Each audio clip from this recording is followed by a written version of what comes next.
বন্ধুরা দেখতে পাচ্ছেন জলে ডুবে গেছে। আমাদের এখানে প্রচুর বৃষ্টি হয়েছে গতকালকে।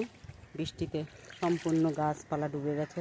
যাও ছিল এবারে, প্রথম জলের পরে যাও ছিল, এবারে মনে হয় আর থাকবে না। গাছের গোড়া সই সই জল দেখতে পাচ্ছেন টপে। এই যে 2-4 আঙ্গুল বাকি আছে, কোনোটা 1 বিঘা বাকি আছে। ফলন্ত গাছ, ঝিঙা গাছের মাথা পর্যন্ত বেয়ে গেছে, করমচা গাছে। এখানে দেখছেন এই ঝড়টায় প্রচুর পরিমাণে আম নষ্ট হয়েছে, পড়েও গেছে। এখানে ঝিঙা গাছ আছে, ঝিঙা গাছের গোড়া পেঁপে চারা বসিয়েছি। আর লঙ্কার টব তো দেখাই যাচ্ছে। এই যে এই গাছটায় প্রচুর পরিমাণে লঙ্কা দেখাচ্ছি আমি। দেখুন,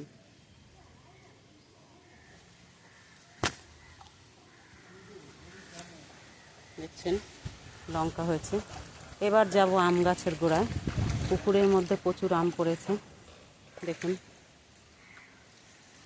ওখানে 1, 2, 3টে দেখা যাচ্ছে।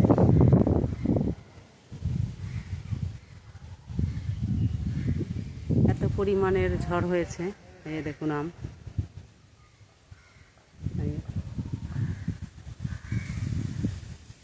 এখানে আছে আম গাছ তলায় চিচিঙ্গা গাছ।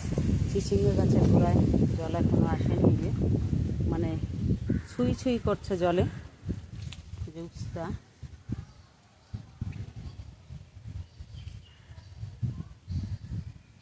লেবু গাছ,